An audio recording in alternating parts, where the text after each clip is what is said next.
Hey dear students, welcome back to a channel once again. बच्चों, आज हम करने वाले हैं क्लास 11th इंग्लिश का पोयम का सेक्शन जो हम ऑलरेडी कर रहे हैं। उसके अंदर हम करने वाले हैं 2.4। जी हाँ बच्चों, हमारे जो बाकी के पोयम है 1, 2, 3 अब तक हमने कंप्लीट कर दिए है। लिंक हमारे डिस्क्रिप्शन बॉक्स में है, जाके चेक कर लीजिए।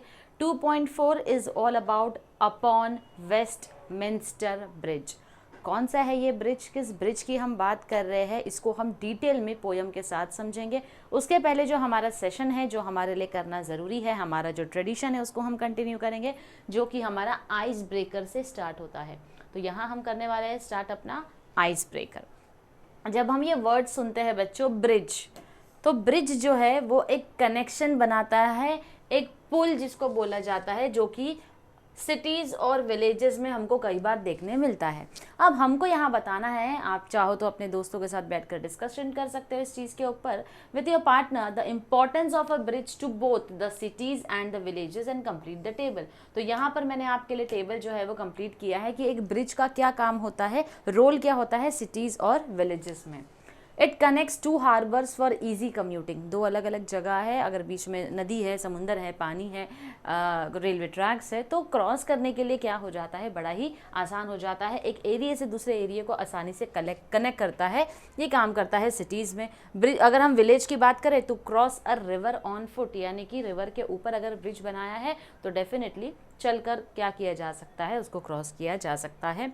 Connects to places for transportation of goods. अब गुड्स के ट्रांसपोर्टेशन के लिए ब्रिजेस का होना भी ज़रूरी है, क्योंकि जब ब्रिज एज अ रोडवेज हमारा जो यूज़ होता है वो ट्रांसपोर्टेशन के लिए यूज़ होता है। Similarly carry goods to sell in the nearby market. तो ब्रिजेस का इस्तेमाल गाँव में क्यों होता है, नियर बाय मार्केट में अगर हमको गुड्स सेल करना है तो। To bypass traffic congestion on roads, ताकि सिग्नल की वजह से बार बार ट्रैफिक ना हो, इसीलिए हम ब्रिजेस को बनाते हैं। To enjoy the scenic beauty, कई बार हमको जो ब्यूटी है वो देखने के लिए भी हम ब्रिज को बनाते हैं। ब्यूटी मतलब जो शहर की, गांव की जो खूबसूरती होती है, उस खूबसूरती को देखने के लिए हम ब्रिज बनाते हैं। Then in cities architectural and cultural significance, tourist attraction. Cities में कई बार आर्किटेक्चरल वर्क को और एक कल्चर को इम्पॉर्टेंस देने के लिए टूरिस्ट अट्रैक्शन के लिए ब्रिजेस बनाए जाते हैं। वही विलेजेस में ये एक बहुत ही इंपॉर्टेंट बेसिक एम्यूनिटीज़ है, जैसे कि मेडिकल हेल्प चाहिए इन केस ऑफ इमरजेंसीज़, या फिर हायर एजुकेशन में स्कूल्स को, कई बार ऐसा होता है गांव से स्कूल थोड़ा सा अगर दूर हो, नदी के पार हो, तो वो नदी के ऊपर अगर ब्रिज होगा तो बच्चों के लिए बड़ा ही आसान हो जाता है उस पुल को क्रॉस करके जाना। सोशल कनेक्टर्स होता है, enabling commerce and interaction between people of different regions, यानी एक शहर से दूसरे शहर को कनेक्ट करने में भी ब्रिजेस होते हैं, जैसे कि हम सोशली लोगों के साथ कनेक्ट हो सकते हैं। Ease and safety of travel is closely related to the upliftment of remote villages. दूर दूर के गांव में जब हमको एक कनेक्शन बनाना होता है, वहाँ तक पहुँचना होता है, उसके लिए हम ब्रिजेस को कंस्ट्रक्ट करते हैं। तो ये है हमारे आइस ब्रेकर का सबसे पहला वाला क्वेश्चन, जहाँ पर हमने ब्रिज का इंपॉर्टेंस सिटी और विलेज दोनों के ही पॉइंट ऑफ व्यू से समझा है। अब है हमारा नेक्स्ट क्वेश्चन, बिल्डिंग अ ब्रिज नीड्स केयरफुल प्लानिंग। एक ब्रिज को बनाने के लिए बहुत ही सोच समझ कर प्लानिंग जो है वो करनी पड़ती है। Think about what goes on before the actual construction begins. एक ब्रिज के कंस्ट्रक्शन के पहले क्या काम होता है, क्या स्टेप्स लिए जाते हैं, वो प्रोसेस क्या है, हमको समझाना है। तो सबसे पहले तो यहाँ पर आता है बच्चों, प्रॉपर प्लानिंग होना ज़रूरी है। ये ब्रिज को हमको कहाँ बनाना है, उसका एग्जैक्ट लोकेशन जो है ब्रिज का वो हम डिसाइड करते हैं। परमिशंस लेनी पड़ती है, पेपर वर्क ख़त्म करने पड़ते हैं, कौन से मटेरियल्स लगने वाले हैं उस ब्रिज के कंस्ट्रक्शन में, उन मटेरियल्स को हमें गैदर करना होता है, कलेक्ट करना होता है। Conducting necessary test before construction, construction के पहले उस पूरे एरिया का जो है हमें टेस्ट करना होता है, और उसी के साथ साथ हमें कॉस्ट एस्टिमेशन भी निकालते हैं कि इस पूरे ब्रिज को कंस्ट्रक्ट अगर हमको करना है तो इसके पीछे कितना खर्चा होने वाला है। तो वो सारी चीज़ों को हम इस प्लानिंग में क्या करते हैं, डिसाइड करते हैं। Then we have another question of icebreaker. You might have visited a bridge. Complete the web describing the sights you could see from the bridge. यानी ब्रिज पर आप डेफिनेटली कई बार ब्रिज पर आप विजिट किए ही रहोगे, किसी भी ब्रिज को क्रॉस किया ही रहोगे, तो वहाँ पर आपको क्या नज़ारे देखने मिलते हैं, आपको क्या करना है, उन नज़ारों को यहाँ पर डिस्क्राइब करना है। तो जैसे कि हम अगर यहाँ देखें तो क्या हमें देखने मिलता है, साइट सीइंग क्या होती है हमारी, बेसिकली सनसेट और सनराइज लैंडमार्क्स, हमको सनसेट देखने मिलता है, सनराइज भी हमको देखने मिलता है उस ब्रिज पर से। और हम देखते हैं बोट्स या हाउसेस, अगर नदी के ऊपर हमने ब्रिज कई बार गए होंगे तो वहाँ पर हमें बोट जो है वो देखने मिलती है। कई बार दरिया किनारे आसपास घर होते हैं वो हमें देखने मिलते हैं, रिवर्स देखने मिलते हैं, ट्रीज़ देखने मिलते हैं। उसी के साथ साथ सिटी की skyline, clear and starry skies जो होता है, स्टेरी स्काइज मतलब यानी कि आसमान पूरा सितारों से भरा होगा, ऐसा आसमान हमें एक ब्रिज पर से, खुला आसमान जो है वो देखने मिलता है। तो इस तरीके से जब हम एक ब्रिज पर जाते हैं तो कई सारे नज़ारे हमें देखने मिलते हैं जो कि हमने यहाँ पर बच्चों डिस्क्राइब किए हैं। यहाँ पर अपना आइस ब्रेकर ख़त्म होता है बच्चों। हम स्टार्ट करेंगे अब अपनी इस पोयम के साथ जिसका नाम है अपॉन वेस्टमिंस्टर ब्रिज। क्या है ये वेस्टमिंस्टर ब्रिज जिसकी हम बात कर रहे हैं बच्चों? यहाँ पर ये जो ब्रिज है इसे हम कहते हैं वेस्टमिंस्टर ब्रिज। ये एक इमेज मैंने आपके लिए गूगल से निकाली है ताकि आप क्लियर पिक्चर आपको मिले हम कौन से ब्रिज की यहाँ पर बात कर रहे हैं। तो बच्चों ये है वो ब्रिज जिसको हम कई बार कई सारी मूवीज़ में देख चुके हैं, कई सारे ड्रामाज में देख चुके हैं, जहाँ पर मूवीज़ की शूटिंग भी हुई है यहाँ पर। और बहुत ही पॉपुलर, बहुत ही फेमस स्पॉट है ये लंदन का। Okay, Westminster bridge is a significant and iconic bridge in London. अब ये जो ब्रिज है बच्चों, ये लंदन में एक ब्रिज है जो कि रिवर थेम्स के ऊपर बना है। ये जो आप देख रहे हैं नीचे, ये रिवर थेम्स के ऊपर इस ब्रिज को कंस्ट्रक्ट किया है। And connecting Westminster on the north bank to Lambeth on the south bank. तो दो अलग अलग एरिया, नॉर्थ और साउथ को क्या करता है, ये कनेक्ट करता है।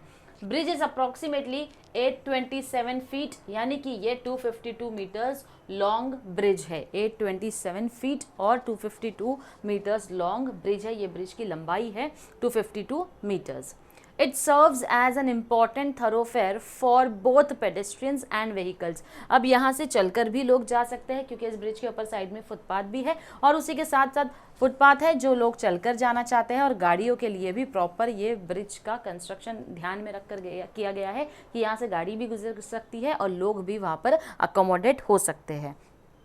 Bridge has appeared in many films, कई सारे फिल्म्स में, कई सारे टीवीज़ में और कई सारे अदर मीडियाज़ में भी इस ब्रिज का फोटो हमें देखने मिलता है, या फिर इस ब्रिज के साइट सीइंग को देखने मिलता है। Often depicted as a symbol of London, London का ये सिंबल जो है वो माना जाता है।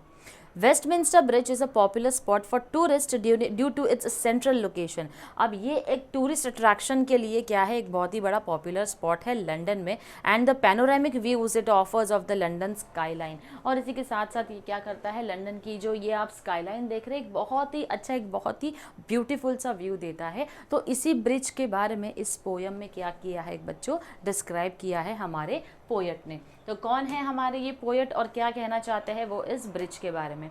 हमारे जो पोएट है यहाँ पर इस पोयम के, उनका नाम है विलियम वर्ड्सवर्थ, जो कि बॉर्न हुए हैं अप्रैल 7, 1770 में। ये बहुत ही रोमांटिक इंग्लिश पोएट के लिए फेमस हुआ करते थे और इन्हें सम्मानित किया गया था पोएट लॉरेट से of the United kingdom in the court of queen Victoria from 1843 until his death on 23rd April 1850।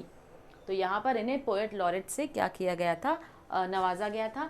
He is a leading English nature poet. His collection of poetry lyrical ballads is considered to be the central work of romantic literary theory. यानी कि ये जो lyrical बलाड्स है ये इनकी collection of poem का सबसे important हिस्सा रहा है। The poem upon Westminster Bridge is one of the best examples of his romantic poem। अब ये जो पोयम है ये रोमांटिक पोयम का एक सबसे ही बेहतरीन एग्जाम्पल है। जब हम पोयम पढ़ेंगे तो हमें समझ में आएगा कि क्यों इसे एक रोमांटिक पोयम कहा गया है।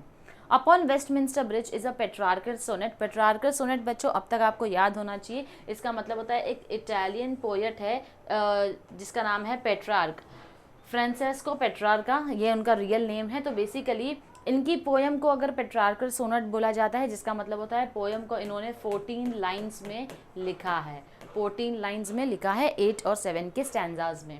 in which William Wordsworth describes the beauty of the city as seen at dawn from the Westminster Bridge, London। यानी कि ये शहर की खूबसूरती को बताते हैं किस वक्त, सुबह अर्ली मॉर्निंग के टाइम पर। Poet was enthralled by the panoramic landscape, beauty, calm and quiet nature before him। अब ये क्योंकि अर्ली मॉर्निंग में ज़्यादा रश नहीं होती है, क्राउड नहीं होता है, किसी तरीके का पोल्यूशन सिटी फेस नहीं कर रही होती है उस वक्त, तो उसकी खूबसूरती को बड़े ही प्यारे शब्दों में डिस्क्राइब किया गया है। This poem was first published in the collection of poems in 2 volumes in 1807. तो इस पोएम को 2 अलग अलग वॉल्यूम्स में क्या किया गया है, लिखा गया है डिटेल में. So this poem upon Westminster Bridge as written rightly by the poet William Wordsworth. क्या कहती है ये पोएम हमसे? Earth has not anything to show more fair. यानी कि यहाँ पर वो पोएट जो है वो हमको बोलना चाह रहे हैं ऐसी कोई खूबसूरत चीज़ उन्होंने नहीं देखी. कैसी खूबसूरत चीज़? ये जो वेस्टमिंस्टर ब्रिज है यहाँ पर उसकी बात चल रही है. तो इस अर्थ के ऊपर पोएट का कहना है कि इस अर्थ के ऊपर जो है सबसे खूबसूरत चीज़ जो उन्होंने देखी वो है ये Westminster bridge. Dull would be he be of soul who could pass by. Dull he would be का मतलब यहाँ पर वो बोलना चाहते हैं वो इंसान शायद कोई अगर हम हमारी भाषा में एकदम कंफर्टेबल होकर बात करें तो बेवकूफ़ होगा वो इंसान जिसे ये जगह या फिर यहाँ के नज़ारे खूबसूरत ना लगे. A sight so touching in its majesty. यानी ये जो साइट है, ये जो नज़ारा है, ये एकदम रॉयल नज़ारा है लंदन का. एकदम जैसे कि तुम्हारे अंदर कोई बहुत ही रॉयल पावर आ गया होगा जब तुम यहाँ पर खड़े रहकर यहाँ से साइट सीइंग करते हो, नज़ारे देखते हो. This city now doth like a garment wear. Doth का मतलब होता है दिस सिटी डस. ऐसा लगता है कि इसने बहुत ही खूबसूरत सा, एक बहुत ही महंगा वाला, एक बहुत ही रॉयल सा कपड़ा जो है जब हम पहनते हैं तो हमारा लुक कितना अच्छा आ जाता है. सिमिलरली ये सिटी को देखकर ऐसा लग रहा है कि सिटी ने एक बहुत ही, गारमेंट का मतलब होता है यहाँ पर कपड़ा, तो इसने एक बहुत ही खूबसूरत सा कपड़ा जो है वो ओढ़ रखा है, पहन रखा है, जिससे कि ये सिटी का नज़ारा बहुत ब्यूटीफुल हो गया है. और इसके जैसे कोई ब्यूटीफुल नज़ारा देखने के लिए मुझे नहीं लगता है कि इस प्लैनेट अर्थ के ऊपर है, ऐसा विलियम वर्ड्स का कहना है अपनी इस पोएम में. The beauty of the morning silent bare. Beauty of the morning silent bare का मतलब यहाँ पर है कि अभी जो सुबह का वक्त है यहाँ पर बहुत ही शांति है. अभी अभी सुबह हुआ है, सनराइज हुआ है, तो यहाँ पर बड़ी ही शांति है. Ships, towers, domes, theatres and temples lie open unto the fields and to the sky. तो ये सारी चीज़ें वो बता रहे हैं कि अभी वो क्या देख रहे हैं, शिप्स दिख रहे हैं उनको, टावर दिखाई दे रहे हैं, डोम्स है, थिएटर्स है, टेम्पल्स है. ये सारी चीज़ों को वो दूर दूर तक अपने इस सिटी में क्या कर सकते हैं, देख सकते हैं. Open unto the fields and to the sky. वही वहाँ पर बड़ी बड़ी जो बिल्डिंग्स है जो हमें देखने मिल रही है. अगर आप यहाँ पर ये फ़ोटो देखेंगे बच्चों तो आपको समझेगा. देखिए किस तरीके से ये बड़ी बड़ी बिल्डिंग्स हैं, तो ऐसा लग रहा है कि ये आसमानों को क्या कर रही है, छू रही है. तो हमें यहाँ पर डोम्स दिखाई दे रहे हैं, हमें यहाँ पर बिल्डिंग्स दिखाई दे रही है, ब्रिज के नीचे हमको ये शिप्स दिखाई दे रही है. तो ये सारी चीज़ें जो है, सारे नज़ारे जो है हमको यहाँ खड़े रहकर देखने मिलते हैं. All bright and glittering in the smokeless air. Smokeless air word इसलिए यूज़ किया गया है क्योंकि सुबह का वक्त है, अभी यहाँ बिल्कुल भी पोल्यूशन नहीं है, तो बिना पोल्यूशन की ये शहर और ज़्यादा खूबसूरत दिख रहा है इस ब्रिज के ऊपर से. Never did sun more beautifully steep. और सूरज इतनी खूबसूरती से निकल कर आ रहा है जैसे कि मानो बहुत ही एक खूबसूरत नज़ारा है जिसको हम सनराइज़ को जब देखते हैं तो उसे डिस्क्राइब करना बड़ा ही डिफ़िकल्ट होता है, उस ब्यूटीफुल फीलिंग को. In his first Splendor valley rock और हिल. स्प्लेंडर का मतलब होता है great beauty that attracts attention and admiration. In his first splendor, valley, rock or hill, never saw I never felt a calm so deep. अब ये जो धीरे धीरे सूरज उग रहा है तो सूरज के उगने की वक्त जो रोशनी आ रही है उसकी, तो उसके सामने ये ब्रिज से जो नज़ारा दिख रहा है, वैली, रॉक हो या फिर हिल हो, वो सब के सब ऐसे लग रहे हैं जैसे सोने हैं, चमक रहे हैं. Never saw I never felt a काम सो डीप. और ये इतना काम और इतना पीसफुल है जो मैं जिस नज़ारे को वो देख रहे हैं पोएट, उनका कहना है कि ये नज़ारा काफ़ी ज़्यादा पीसफुल है. The river glided at his own sweet will. यहाँ पर ग्लाइडेड का मतलब होता है बच्चों इट मूव्स स्मूथली अलॉन्ग. यानी कि वो जो नदी जो है नीचे वो जो बह रही है वो अपने ही विल से, अपने ही मर्जी से बड़े ही स्मूथली जो है वो क्या हो रही है, बह रही है. Dear God the very houses seem asleep. और उसके आसपास जितने भी घर हैं, क्योंकि सनराइज का वक्त है तो अभी तक लोग जो है वो क्या कर रहे हैं, अपने अपने घरों में सो रहे हैं. And all that mighty heart is lying still. यहाँ पर माइटी हार्ट का मतलब होता है the hearts of people of London city. जितने लोग भी यहाँ पर रहते हैं उन सब का जो दिल है इट इज़ लाइंग स्टिल. यानी कि जब हम सो रहे होते हैं तो हमारा शरीर रेस्ट कर रहा है, तो डेफिनेटली बॉडी के ऑर्गन्स भी रेस्ट कर रहे हैं. तो यहाँ पर हमारा जो हार्ट है दैट इज़ लाइंग स्टिल का मतलब है वो भी इन अ स्टेट ऑफ रेस्ट या मोबिलिटी है वो भी क्या कर रहा है, आराम कर रहा है। तो उन्होंने यहाँ पर पूरे पोयम को इस तरीके से इतने ब्यूटीफुल वर्ड्स का इस्तेमाल करके जो है वो बच्चों इस पोयम को यहाँ पर डिस्क्राइब किया है, जहाँ पर वो बताते हैं कि वेस्टमिंस्टर ब्रिज जो लंदन की बहुत ही पॉपुलर स्पॉट है, वहाँ से एक बहुत ही खूबसूरत नज़ारा जो वो देखते हैं अपनी आंखों से, उसके नाम पर वो पोएट लिखकर हमें क्या करते हैं, वो सारे नज़ारे को हम तक पहुँचाने की कोशिश कर रहे हैं।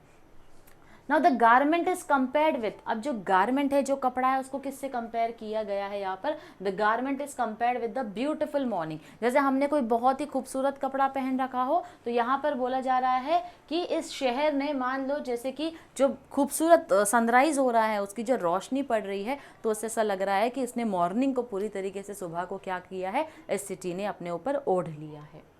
The morning looks beautiful because, अब ये जो सुबह का वक्त है ये इतना खूबसूरत क्यों दिख रहा है, क्योंकि उसका रीज़न है, चाहे कोई भी चीज़ हो यहाँ पर, चाहे मैन मेड चीज़ जैसे कि शिप्स हो गई या बिल्डिंग्स हो गई, या उसके अलावा नेचुरल चीज़ें जो हम देखते हैं जैसे कि valley, rock and hill, are all bath in the sunshine and the silent and pure morning air. ये सबको देखकर लग रहा है वैली, रॉक और हिल ने भी जैसे सनराइज हो रहा है उसकी पूरी रोशनी को अपने ऊपर ओढ़ रखा हो, और इतने अच्छे चमक रहे हैं मॉर्निंग में, तो उन्हें देखकर लग रहा है कि सबने जैसे सूरज की रोशनी में क्या किया होगा, नहा लिया होगा। तो इस खूबसूरती को पोएट ने इस पोयम में डिस्क्राइब किया है। तो बच्चों यहाँ पर हमारी जो पोयम है upon Westminster bridge given by William Wordsworth, वो कंप्लीट होती है। मिलती हूँ आपसे अपने नेक्स्ट सेशन में, जहाँ पर हम करने वाले हैं इसी पोयम का brainstorming session. Till then stay tune to our channel. Thank you very much.